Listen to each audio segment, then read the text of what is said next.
Hello, ನಮಸ್ಕಾರ ಎಲ್ಲರಿಗೂ. ನಮ್ಮ ಅಮ್ಮ ಮಗಳು ಯೂಟ್ಯೂಬ್ ಚಾನಲ್ಗೆ ಎಲ್ಲರಿಗೂ ಸ್ವಾಗತ.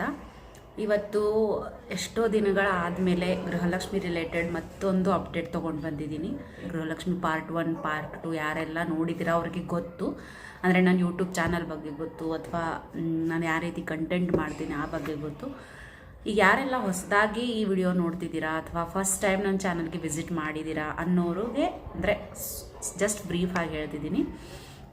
So once again welcome to Amma Magalu channel. And ಇದು ಏನಪ್ಪ ಅಂದರೆ ಒಂದು ಸ್ಮಾಲ್ ಅಪ್ಡೇಟ್ ಅಂದ್ಕೊಳ್ಳಿ, ಅಥವಾ ಇನ್ನೂವರೆಗೂ ಎಲ್ಲನೂ ಪ್ರಯತ್ನ ಪಟ್ಟು ಇನ್ನೂ ಯಾರಿಗೂ ಹಣ ಬಂದಿಲ್ಲ ಅಂತಂದರೆ ಇದನ್ನೂ ನೀವು ಒಂದ್ಸಲ ಹೋಗಿ ಚೆಕ್ ಮಾಡಿಸ್ಕೊಳ್ಳಿ.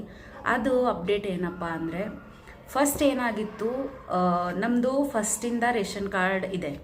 ಅಂದರೆ ಯಾವ್ದು ಗೌರ್ಮೆಂಟ್ ಇರಲಿ ಬಿಡಲಿ, ನಮಗೆ ಫಸ್ಟಿಂದಾನೇ ರೇಷನ್ ಕಾರ್ಡೆಲ್ಲ ಅವೈಲೇಬಲ್ ಇದೆ.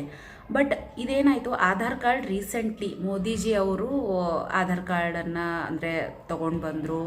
ಅದನ್ನೆಲ್ಲದಕ್ಕೂ ಅಟ್ಯಾಚ್ ಮಾಡಿ ಲಿಂಕ್ ಮಾಡಿ ಎಲ್ಲ ಮೊಬೈಲ್ ನಂಬರ್ಸ್ ಲಿಂಕ್ ಮಾಡಿ ಅಂತ ಹೇಳಿದ್ರು.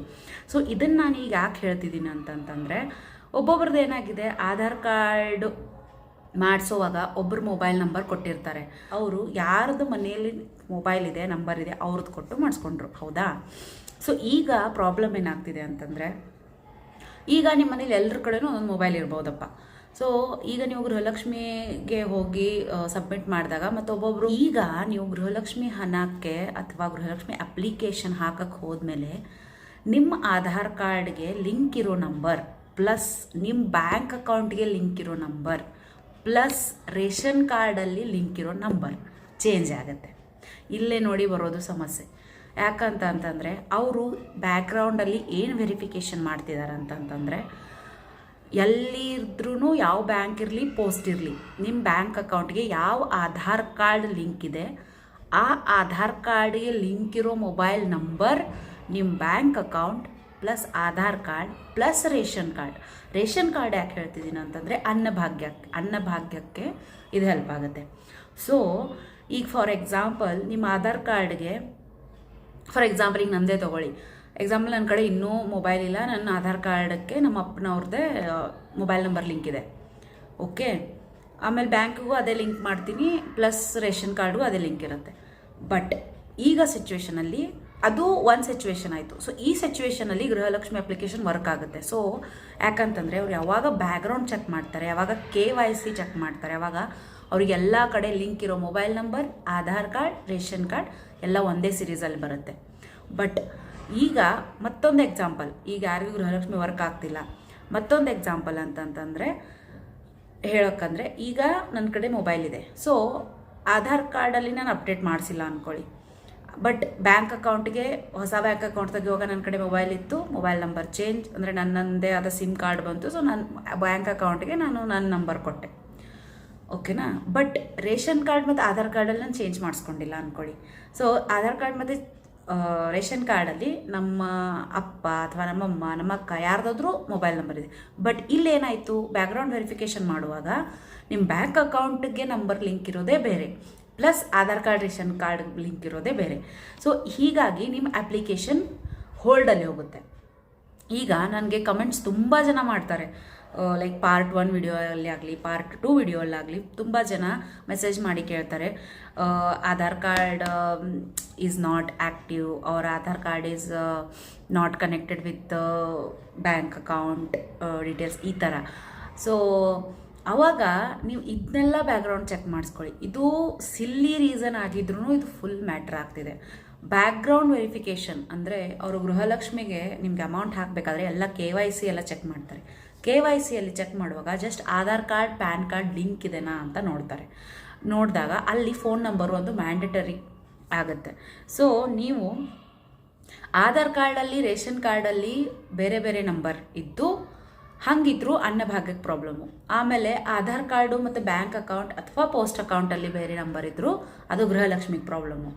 ಸೊ KYC ವೆರಿಫೈ ಆಗಿ ಎಲ್ಲನೂ ಆಗಿ ಬರಲಿಲ್ಲ ಅಂತಂದರೆ ಏನಾದರೂ ಸಿವಿಯರ್ ಪ್ರಾಬ್ಲಮ್, ಅಂದರೆ ನೀವು ಫುಲ್ ಮೇಲಾಧಿಕಾರಿಗಳಿಗೆಲ್ಲ ಹೋಗಬೇಕು, ಅಂಗನವಾಡಿ ಮೇಲಾಧಿಕಾರಿಗಳ ಕಚೇರಿಗೆ ಹೋಗಬೇಕು, ಅವ್ರ ಜೊತೆ ಮಾತಾಡಬೇಕು.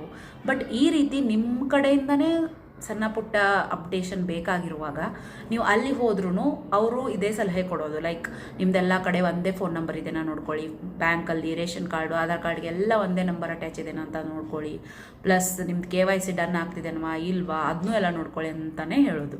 ಸೊ ಅಲ್ಲಿ ಇಲ್ಲಿ ಹೋಗಿ ಸುತ್ತಾಡೋ ಬದಲು ಇದನ್ನು ಕಂಪಲ್ಸರಿ ಆಗಿ ನೋಡಿಕೊಂಡು ನೀವು ಅಪ್ಡೇಟ್ ಮಾಡ್ಕೊಳ್ಳಿ. ಇದು ಖಂಡಿತ ಹೆಲ್ಪ್ ಆಗುತ್ತೆ. ಮತ್ತು ಯಾರು ನಮ್ಮ ಮನೆಗೆ ಬಂದು ಕೇಳಿದ್ರಲ್ವ ಅವರಿಗೆ ಈಗ ಕಂತು ಸ್ಟಾರ್ಟ್ ಆಗಿದೆ. ಸೊ ಅವ್ರು ಖುಷಿಯಿಂದ ಬಂದು ಕೂಡ ಹೇಳಿದ್ರು, ನಾವು ಮೊಬೈಲ್ ನಂಬರ್ ಅಪ್ಡೇಟ್ ಮಾಡಿ ಬೇಗ ಏನು ಬರಲಿಲ್ಲ, ನಾನೇನು ಹೇಳ್ತಿಲ್ಲ ಇವತ್ತು ನೀವು ಅಪ್ಡೇಟ್ ಮಾಡಿಸ್ಕೊಂಡ್ಬಂದರೆ ನೆಕ್ಸ್ಟ್ ಡೇನೇ ನಿಮಗೆ ಬರುತ್ತೆ, ಆ ರೀತಿ ಏನು ಹೇಳಲ್ಲ. ಅವರಿಗೆ ಒಂದು ಮಿನಿಮಮ್ 1 ಮಂತ್ ಆದಮೇಲೆ ಗೃಹಲಕ್ಷ್ಮಿ ಕಂತು ಸ್ಟಾರ್ಟ್ ಆಗಿದೆ. ಅಟ್ಲೀಸ್ಟ್ ನಾನು ಪದೇ ಪದೇ ಎಲ್ಲ ವಿಡಿಯೋದಲ್ಲಿ ಗೃಹಲಕ್ಷ್ಮಿ ಬಗ್ಗೆ ಮಾತಾಡುವಾಗ ಹೇಳ್ತೀನಿ, ಗೃಹಲಕ್ಷ್ಮಿ ಕಂತು ಸ್ಟಾರ್ಟ್ ಆಗೋದು ಕೂಡ ಇಂಪಾರ್ಟೆಂಟ್. ಅಂದರೆ ಒಬ್ಬೊಬ್ರು ಅಂತಾರೆ, ಈಗ ಒಬ್ಬೊಬ್ರು 6 ಕಂತು ತೊಗೊಂಡ್ರು, ಒಬ್ಬೊಬ್ರು 5 ಕಂತು ತೊಗೊಂಡ್ರು, ನಮ್ಗೆ ಒಂದೇ ಕಂತು ಬಂತು. ಬಟ್ ಆ 1 ಕಂತು ಬಂದಾಗ ಮಾತ್ರ ನಿಮಗೆ ಮುಂದಿನ 4 ಅಥವಾ 5 ಕಂತು ಬರೋಕ್ಕೆ ಸಾಧ್ಯ. ಒಂದೂ ಕಂತು ಬಂದೇ ಇಲ್ಲ ಬಟ್ ನೀವು ಎಕ್ಸ್ಪೆಕ್ಟ್ 5-6 ಕಂತಿನ ಅಮೌಂಟ್ ಮಾಡ್ತೀರಾ ಅಂದರೆ ಅದು ಸಾಧ್ಯವಿಲ್ಲ.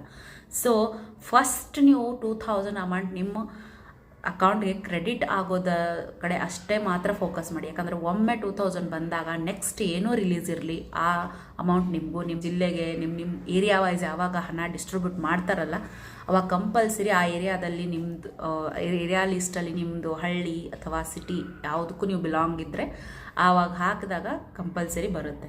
ಸೊ ಮೇನ್ ನಾನು ಇದೊಂದು ಅಪ್ಡೇಟ್ ಕೊಡೋಕ್ಕೇ ಈ ವಿಡಿಯೋ ಮಾಡಿದ್ದು. ಸೊ ನೋಡಿ ಯಾರಿಗೆಲ್ಲ ಇದು ಹೆಲ್ಪ್ ಆಗುತ್ತೆ. ನನಗೆ ಗೊತ್ತಿರೋ ಮಟ್ಟಿಗೆ ಎಲ್ಲನೂ KYCನೂ ಆಗಿದೆ, ಎಲ್ಲನೂ ಆಗಿದೆ, ಬಟ್ ಇದಾಗ್ತಿಲ್ಲ ಅಂತಂತಂದರೆ ಇದು ಒಂದು ರೀಸನ್ ಇರ್ಬೋದು. ಯಾಕಂತಂದರೆ ಅವರು ಬ್ಯಾಕ್ಗ್ರೌಂಡಲ್ಲಿ ಎಲ್ಲನೂ ಚೆಕ್ ಮಾಡ್ತಾರೆ.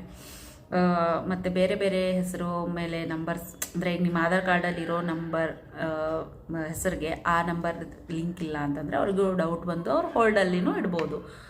ಮತ್ತು ಒಬ್ಬೊಬ್ಬರಿಗೆ ನಮ್ದು ಏನೂ ಬೇರೆ ಬೇರೆನೇ ಇದೆ ಮೇಡಮ್, ನಮಗೆ ಬಂದಿದೆ ದುಡ್ಡು ಅಂಥವರು ಇದ್ದಾರೆ. ಸೊ ನಾನೇನು ಹೇಳೋದು, ಅವರು ನಶೀಬ್ಗೆ ಅಂದರೆ ಏನಂತಾರಲ್ಲ, ಅವರು ಹಣೆ ಬರದಲ್ಲಿ ದುಡ್ಡು ಏನು ಇರಲಿ ಬಿಡಲಿ ಬರೋದಿತ್ತು. ಬಟ್ ಎಲ್ಲ ಪ್ರಯತ್ನಗಳು ಮಾಡಿದ ಮೇಲೇ ನಿಮಗೆ ನಿಮ್ಮ ಅಕೌಂಟ್ಗೆ ದುಡ್ಡು ಬರೋ ಹಾಗೆ ಭಗವಂತ ಮಾಡಿಟ್ಟಿದ್ದ ಅಂತಂತಂದರೆ ನೀವೆಲ್ಲ ಪ್ರಯತ್ನ ಮಾಡಿ ಅಂತ ನಾನು ಹೇಳೋದು. ಯಾಕಂತಂದರೆ ನಮ್ಮಲ್ಲೇ ಇದ್ದಾರೆ, ಆ ರೀತಿಯೂ ಜನ ಇದ್ದಾರೆ, ನಾನು ಇಲ್ಲ ಅಂತ ಹೇಳಲ್ಲ.